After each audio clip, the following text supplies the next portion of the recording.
and baby doll. What I'm about.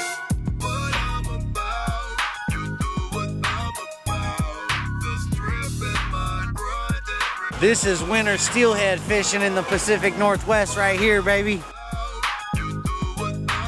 Is that triple? Triple? Triple? Professional. Scoop and score, baby. Drop it, yeah! Make the calculation. 36 zips makes a chicken fly the coop. Get that bite. Get that bite. Get that bite. Oh yeah!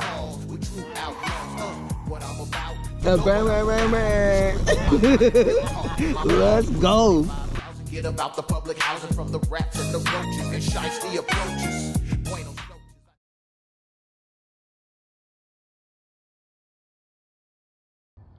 What is up, y'all? It's your boy Chad Fluckinger, Hip Hop Outdoors. We have a very special episode coming to you tomorrow, and we're going to be out there with a special guest, and you will catch up with you guys on that tomorrow. But tonight, what we're doing is prepping our kokanee gear. We're going to be out slinging some kokanee. We're going to be out on a nice lake real close to my house. Everybody knows it. I won't say names. That's not what we do. But what we do is show you how to bang them kokanee. So what I normally use for my kokanee is a pre-done reel combo, rod reel combo. This is the 7.6 Okuma Salilo rod. This is paired up with a Magda line counter reel. Won't go into the setup because I'm just going to show you how we do it, but this is what we normally use here. We do a lot of salmon and steelhead fishing on Hip Hop Outdoors, as you know that, so you don't necessarily need a kokanee rod. You can make whatever you need to work. So what we're going to be adding to the arsenal for tomorrow is I have a 9-foot Okuma, it's actually North River, 9-foot, 10 to 30. This is normally what we do some bank fishing with for salmon and steelhead. Got that paired up with an Okuma Convector line counter. This is the 3000 series, so holds a good amount of line. Not too worried about that with the kokanee. This has got 30-pound high-vis braid on it. And we don't want to use all braid when you're fighting for kokanee because they have very soft mouths and you don't want them to pull the hook out. So you want something with a little bit more stretch. All right, so what we're gonna do is we're gonna tie on about 25 feet of 12-pound Maxima Ultra Green monofilament line. It's got a little bit more stretch. It's gonna make sure we don't pull that hook out of those kokanee's mouth when we get them on. So what we're gonna do is we're gonna do a line-to-line knot, which is a figure 8 to uni knot. It was taught to me by the legend himself, Mr. Cameron Black. We all know who that is. So we're gonna start off with our figure 8. And what we're gonna do is we're gonna double up our line and we're gonna do 2 wraps and then come back through to make our figure 8. Okay, then what we're gonna do is we're gonna take our main line and we're gonna follow the way that line goes. So we're gonna go in that way and we're gonna come out and follow that line. Then we're gonna give ourselves a decent amount of tag in to make our uni knot. Uni knot is gonna wrap, we're gonna make a loop and we're gonna wrap both the main line and the leader line 7 times. So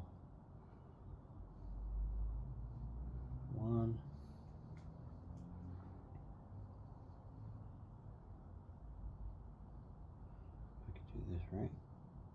2, 3,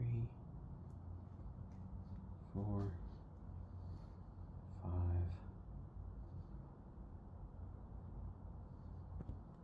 6, and 7. Then we're going to wet the line. We're going to bring those together, create a little stop knot. Then we're going to tighten up our figure 8. And then we're going to bring those 2 together. Boom, just like that. Very clean, very small knot, very strong knot. I have gotten I've gotten snags before, and I have bent out hooks before I break in this knot. So shout out to Cameron Black, because this is a heck of a knot, I will say. We just cut off the tag ends, and there's our knot. You can barely see it. Goes through the guides nice and easy. Very, very strong. So once we got that tied on, now we're going to set up the rest of the kokanee rig. Now what we're going to do, start with, is the first thing we want to do is we want to protect the guide at the top from anything hitting it. We're going to do that by adding a bead. So the bead goes on first. Slide that on. Then we're going to use a VIP line lock. We use this for trolling salmon and everything like that, so you can add a weight on there. There's different kinds of things that work and do this function. I like it because we are going to be using a bead chain swivel down below this. It locks the bead chain swivel on there so it doesn't twist on you, which is why they call it VIP line lock, and it prevents line twists. So once we put that on, we're going to use this pre-made bumper. I get my pre-made bumpers done by Little Captain's Kokanee Tackle. Shout out Tyler Brown. He makes these for me, saves me time. He doesn't charge me a whole lot. So what we're going to do to add this on, we're just going to tie this on with a simple fisherman's knot. And since that is more than strong enough to handle a kokanee, so we all know a fisherman's knot. Won't go into depth on that one.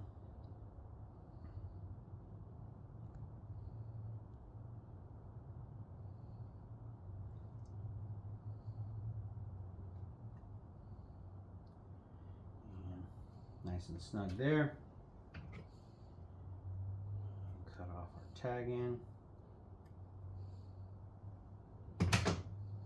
So now we have, now this is a 100-pound bumper. So this is 100-pound monofilament line. And the purpose of this is that if we do get snagged, we're going to have our dodger hooked up to this.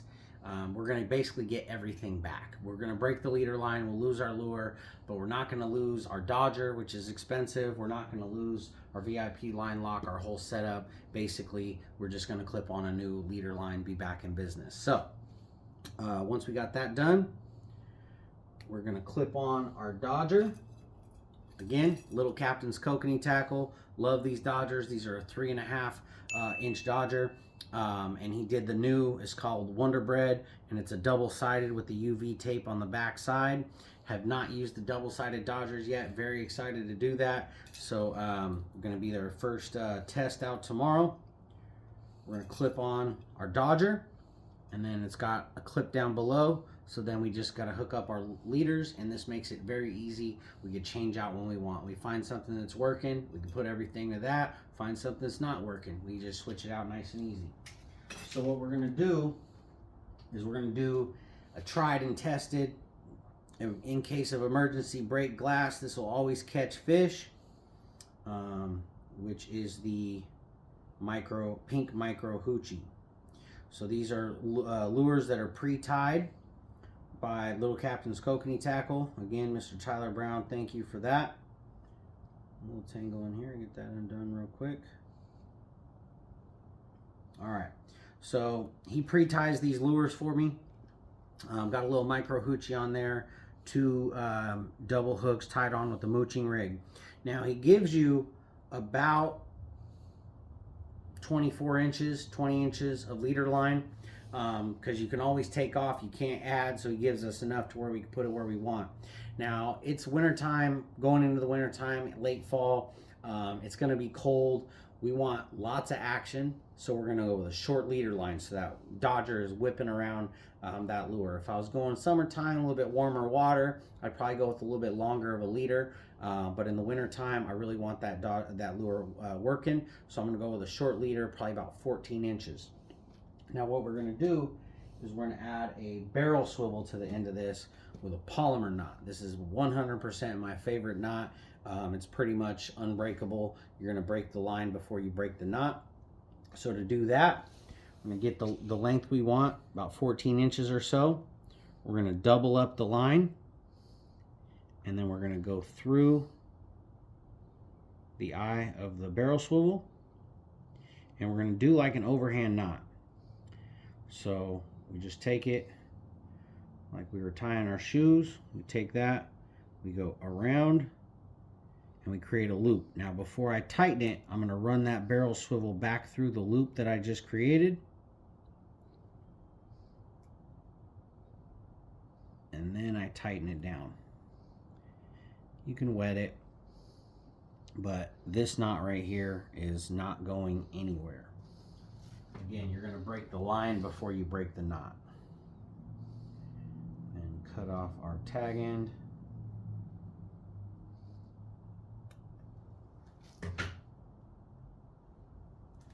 And then we got our lure.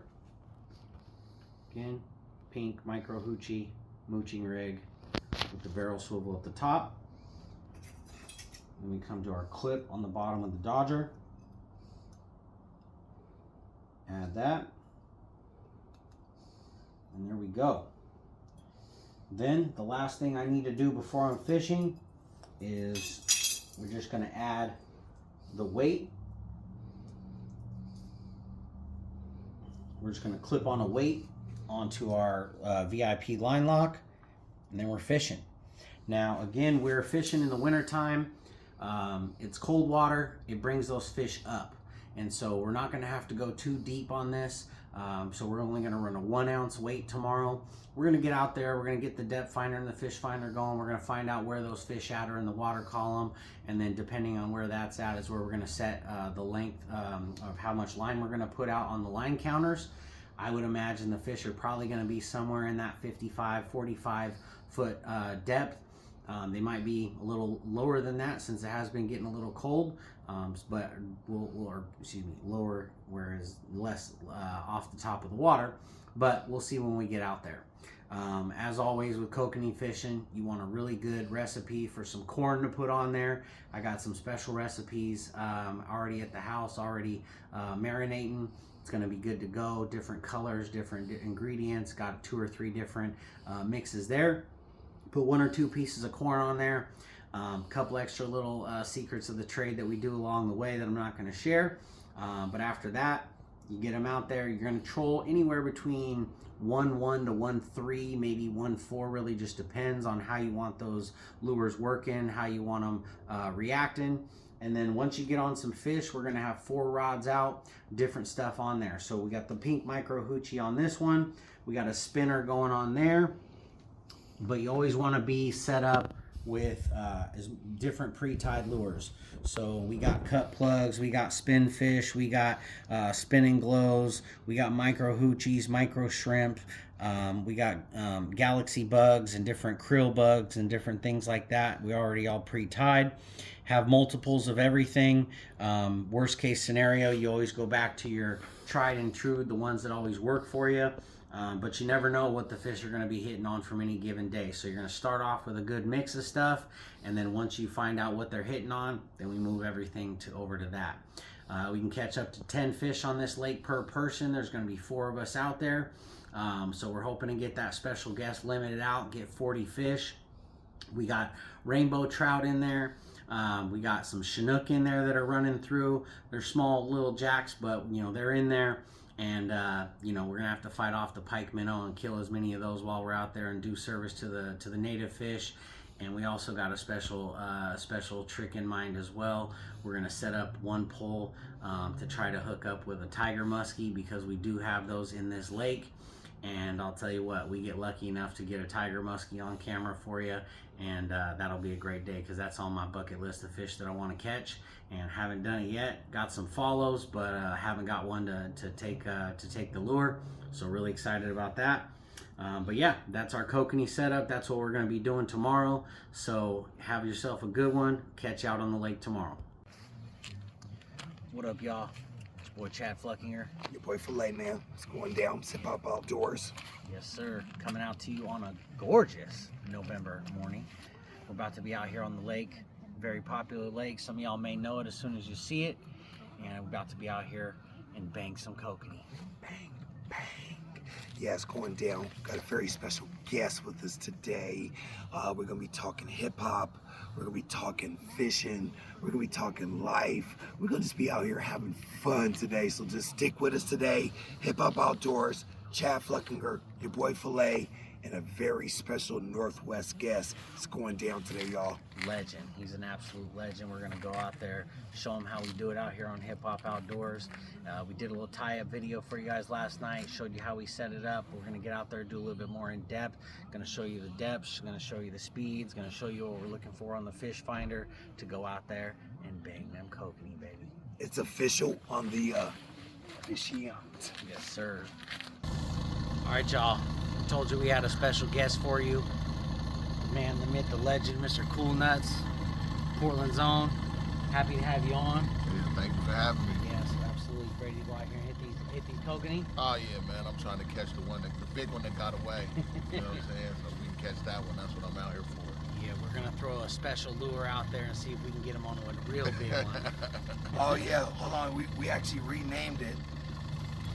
Gotta show him this. Gotta show him it. Oh yeah. They call it something else. We renaming this lure today the 76. So this is an old school kokanee setup. It's called a Ford Fender, but today it's a 76 Nova. Yes, sir. Yeah, we're gonna go out and bang some Sam today with Portland's own. We're gonna find out what he got going on in his life with music, what he got going on with his life with work, what he out here doing just to kick it, and with his mental health and what he's doing, man. So tune in, Hip Hop Outdoors with Portland's legend. Hold on, with the Pacific Northwest legend, Cool Nutz. Recent inductee to the Hall of Fame. Yeah, boy, good. Oh man, Yeah. we're gonna talk about it all today, bro. Tune in. All right, so here's what we're running. We're rocking a 1 ounce weight. We're going with a green UV Dodger and a Mexican hat cut plug with a couple of green pieces of corn. So that's what we're running. All right, man. What up, y'all? Hip Hop Outdoors. Checking in with you. We've been out here on the lake for about what? 30 minutes. 30 minutes. Got the poles out there. No bites yet. Everything's working good. We realize we haven't set it off yet. It's the What Am I About challenge. Our special guest out here, Mr. Cool Nutz, the Northwest legend. Gotta set it off right. Cheers. To the fish gods. Cheers to the fish gods. Let's make it happen. That morning blues bite.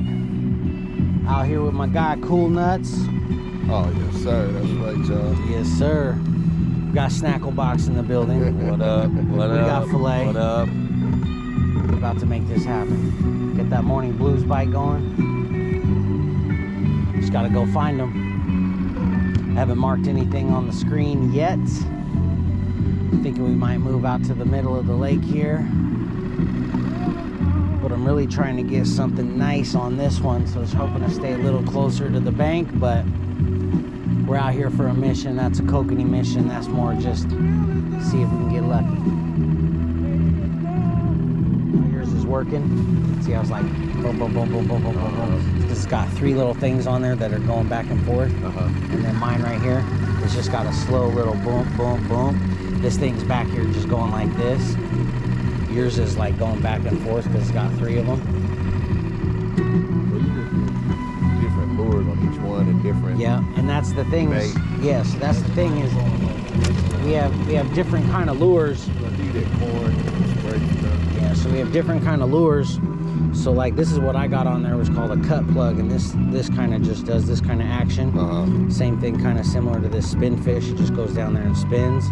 Same. These are called spinning glows. So they go down there and spin too, and you can have a little hoochie off the back of them, or you can just do it a little naked with no hoochie. And then you got these little micro shrimp. Yeah. Because you might not know it, but there's tiny little like crustaceans in this water. Oh, okay. And so this is like a little krill bug. Yeah. Micro hoochies, things like that. So basically, and then spinners.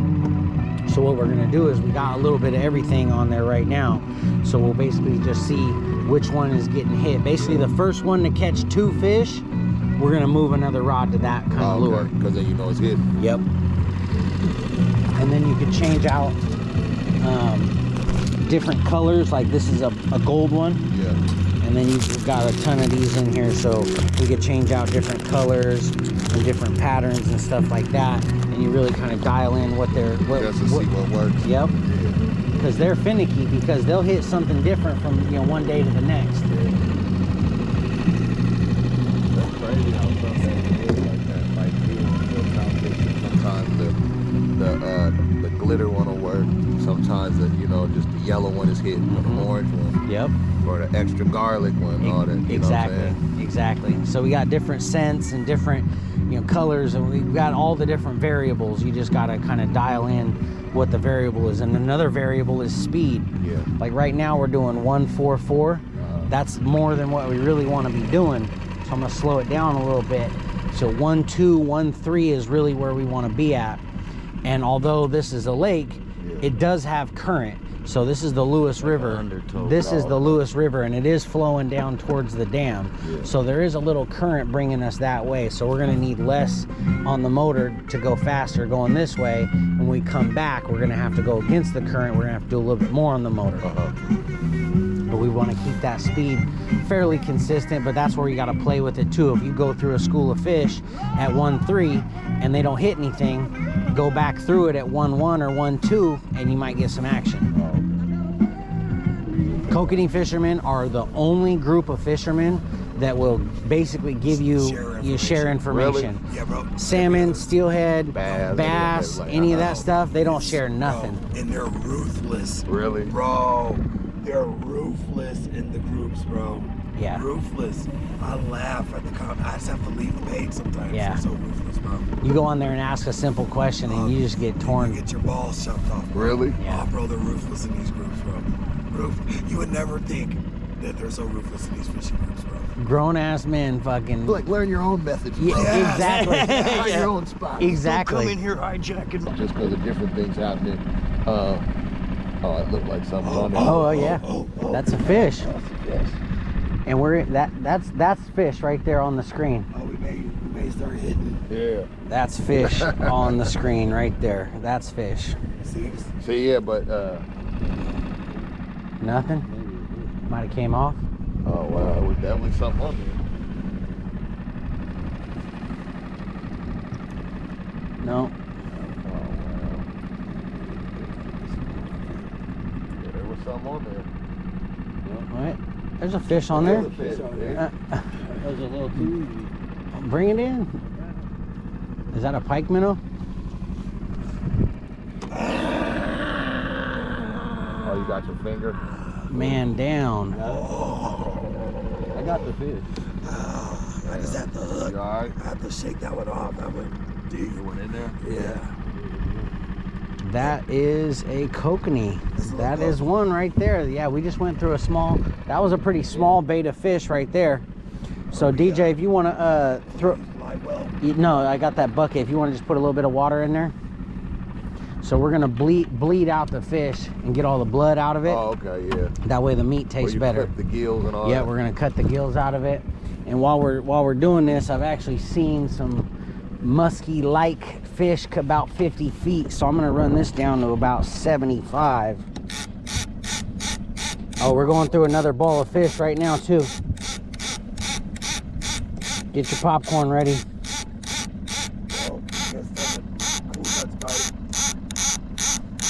That was dope in the middle of the interview. In the middle. Yeah.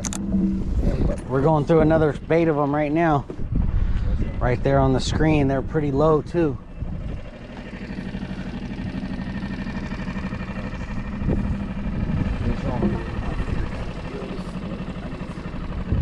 These fish are 25 to 50. Should be.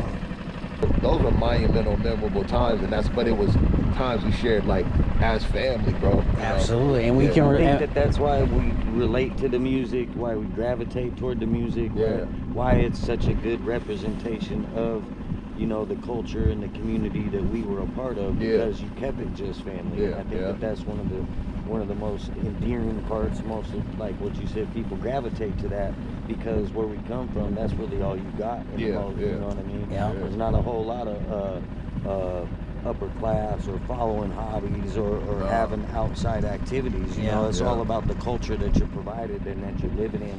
And when you make that close knit, it's much more important to you, and you're able to then cultivate that into something bigger, you know, that other people can relate to. And I think that's why, you know, I'm such a fan. You know what I mean? Is because when I was going through that same era in life, it was being echoed by somebody who was also local. That was echoing the same, you know, the symbolisms, the mannerisms, you know, and embodying what we were all really living. So I think that's why it made such a big impact in the community, and especially throughout the Northwest, being that, you know, nobody that I can personally think of at the moment, no shade to nobody else, but like, you're the only one that I knew of doing it out of the Northwest. It's like being a fan of the home team. You know what I mean? Like, he represents us. And you had a lot of the culture on your back from the Northwest at one point. Oh yeah, absolutely. Because you know, like when we was growing up in you know, North Portland, St. John's, you know, grew up in the 80s, early 90s, you know, it was all about a lot of, you know, California. It was NWA, it was Dre and Snoop, and you know, all that. And to, you know, for me, you know, first hearing your music, I was in middle school, and we was doing crazy stuff even back then. But I mean, you know, you talk about being just family. You talk about how it resonates. You know, we were right there with you, man. You know, we obviously didn't know you or anything like that, but you know, just riding around, bumping Harsh Game, and you know, just getting out there, listening to city life and you know, Portland life and all that. You know, 76 Nova.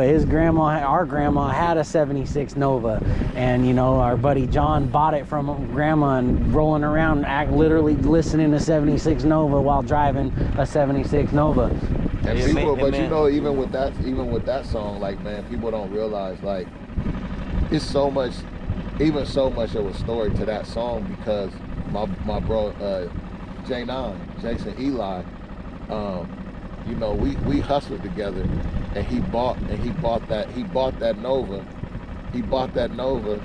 and when he bought it, I mean, when I say it was burnt orange 4-door 76 Nova, like the vinyl interior, bro, had rips in the seats, but had juice though. You feel me? Like, so like we really riding around Portland trapping. We drove that thing, bro, with one window not working, up to Seattle to when they used to do the what was it, the Showbox. No, you know, they do that the black bumper shoot.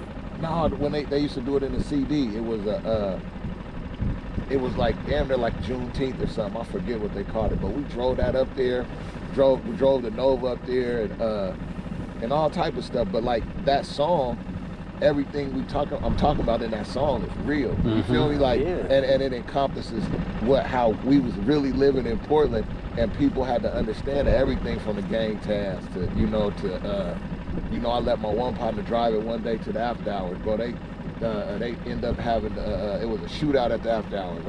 My car gets shot up. You know what I mean? So I had bullet holes in the door. So all of that stuff that we talk about in the song is all stuff that was like happening, you know, like simultaneously with the car. Right. Like this car was like, you know what I mean? Like, it's part of the family too. Yeah, the car was really part of the family, and like anybody that was around at that time really understood that. So it's like, so it resonated so much in terms of like just lifestyle, and like y'all said, like Portland, like at that time there was a certain energy in Portland that some people were never going to experience. Like when, like people don't really understand when you say like MLK and Killingsworth, like what that means. Columbia Villa, like all of that, bro. Like Deacon, Woodlawn, all of these things that when you think about Portland, you say those things, they mean so much, you know. Because like I said, I was really hitting licks in the Ville. Like I'm going out to the Ville and I'm hitting late night licks. Yeah, and I'm not from that side of town, so I'm like, you feel me? It's like, but these are all things that like if you from Portland, you understand that, you know, like man, that's some real shit. Yeah. Here, you know? Going to the Ville. Yeah. But yeah, thanks for representing the Northwest, because back then, contribution to hip hop and our lives in reality. You know, because music just helps you change your mood, your attitude, you know, your way of thinking and get you out of your surroundings too. That's another thing that the Just Family resonates so deeply. Because, you know, your surroundings is what you're determined by, and then when you feel somebody come from that, you relate to it, and then it just makes it easier to like a coping, you know. So it gives you, it gives you a really good sense of pride, you know, when you can be, you know, I went to college in Hawaii for a couple of years, and then down in Eugene and at the U of O, and you know, when you're in Hawaii, I had, you know, roommates from Texas and New York and New Jersey and Minnesota and Saipan and Japan and Australia and all these places that we all became friends, you know, and we all listen to our own music.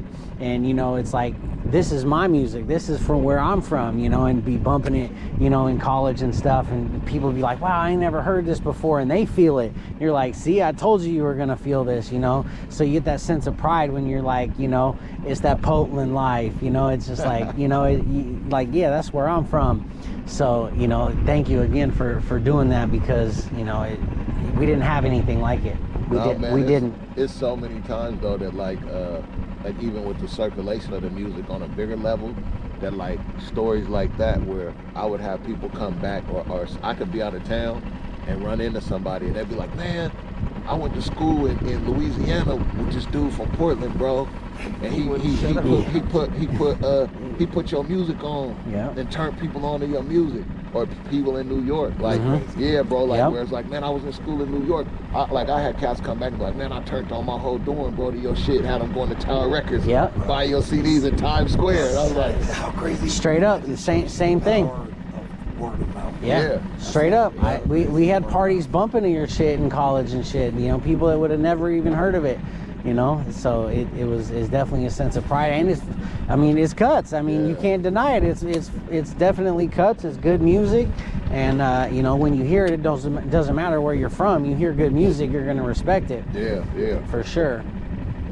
There's certain albums that, you know, I know we all can, you know, that we resonate with and stick with you over time. And just like, you know, our grandparents used to be like, oh, your guys' music is so, you know, so trash, you know. Back in my days when the real music was, I'll tell you what, I mean, I said that a million times, you know, that era of music with Harsh Game and the stuff we was listening to at the time.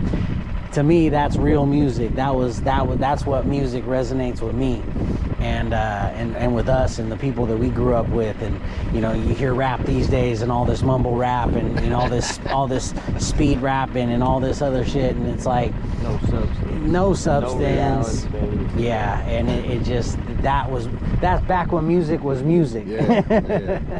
Back when rap was rap. You know? And I think back when people had an appreciation for like.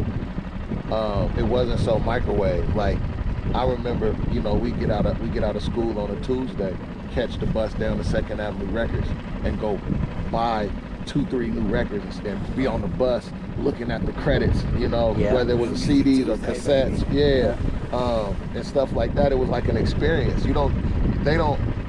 Kids nowadays don't get that experience. You know, when you jumped in your car and you drive into the record store, oh man, I gotta get that this new Snoop Dogg or the Sebo or, you know, or DJ Quick or whatever it was. You looking at it, and you could just sit in your car reading all the songs the off. Who's the features? I wonder what that song's about. Oh, that's gonna be a bump. Absolutely. Shit was so much more authentic and genuine, and I think that's what makes people, even with the music nowadays, like albums that aren't classics, like a J. Cole or somebody like that, they don't get, even Kendrick, like, they don't get the long-standing respect that they deserve. Like, if you look at The Chronic, you look at Doggy Style, you look at Outkast albums, those albums, people listen to them things for 2 years. You know what I'm saying? Like those albums had a life. You lucky if you got some of them albums, if you got 3 music videos, and them music videos will come out one like every 8-9 months. You know, Snoop and them put out a new video, then boom, 6 months later, Dre. It wasn't like now where, like, you know, it's instant. It's instant. So it was a whole different level of appreciation for the music. So. Absolutely. No, you're right. You know, the whole, you know, listen to it for 2 years. I mean, I'm still listening to this shit, you know, 30 years later, but I know what you mean. Like, it's still relevant and new in your mind when you're listening to it back then. Now you listen to a song 6-7 times and you're like, all right, I'm on to the next one. You know, and because there's another one that just came out right behind it. Yep. And it feels like the artists aren't, putting in the time and, spending all the time to, really refine their craft, and, they just want it out there and get something out there onto the next one. And you can tell it, you can hear it for sure. Yeah. For sure.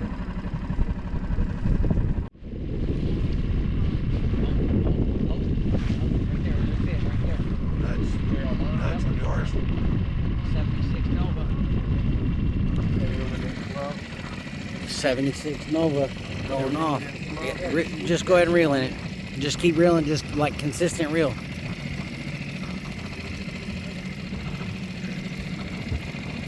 Do you feel like there's a fish on there? Just keep reeling. Just keep reeling. Oh, yeah? Yep. Oh. Don't cross them. That's what I saw. Bring them up and over. There we go. Tiny little guy. Nutz is on. Nutz is on. He's so little he fell through the net. Got him on the 76 Nova. Got him on the 76 Nova. He was full of the 76 Y'all Nova. go ahead and gut him. Go ahead and gut him. That's a Chinook. That's a salmon right there. That's a Chinook. You can tell by those spots on there. Oh, it is. That's a Chinook salmon. Baby Nucky, bro. That's a Chinook salmon.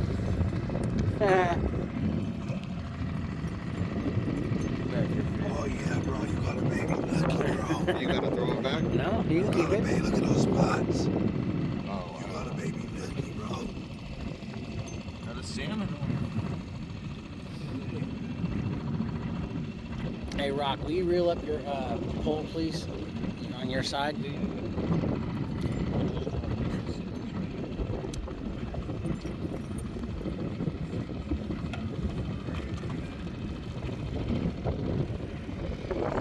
Nutz, you caught yourself a Chinook salmon. How you feel about that, baby? Man, I feel good, man. It wasn't the 18-pounder I was looking for, but it'll do for the day. It was the one that got away? Yeah. All right, man, we're going to get back to it. It's crazy. Like, Oh shit! Oh, I didn't know how long it had been going on. Yeah, I like turned around. Like, what the hell? Rock hit that thing like it was a fucking salmon. Well, yeah, because it was hitting when I turned around. So I was hitting when I turned around. I got a 30-pounder on there. That was no different from the video from fucking the actual salmon that he caught. Yeah, no shit. No, but the instance in this case though, I think you might have got him on this too. the instance, Oh my God. that's all good. In the instance in this case, it would have been what's up? Right there above. Oh yeah, a couple of them. Onesie twosies. He's right. But no, when I turned around like this, it was like this, and it was already hitting. It wasn't like I was sitting here staring at it. So I'm like, oh shit, how long's that been going on? Yeah. We're gonna have to do a side by side on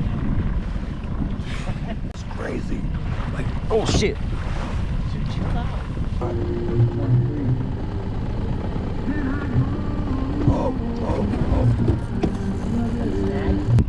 So if we don't catch a fish in the next 10 minutes, we'll probably wrap it up. That sounds decent. If we catch a fish, then we'll see if we can Catch 15 more. catch 38 more. I'm right or dying. Guinness record for catching 38 fish. 12 minutes. Caught 38 fish in 2 minutes. Just seeing somebody do it. It's all on video. It's on video. It's on video. Yeah, check it out. Yeah. Snackle box is on. I hit the block, 76 burnt orange, bullet holes in the dough, letting all you niggas know. No candy but a hog, still navigates my ship 305 V8. Dust your stuffer on the strip, remember the money on pro shoes. Regal on the yards, but every day I'm in the Nova. So fuck a Range Rover over the joints and shit, but got my D's in my grip. I twist with my folks. 88 spokes, but low key in the stuffer. D-boy stash spot. Anonymous to the post when the blocks get hot. If you got rocks for sale, you best have money for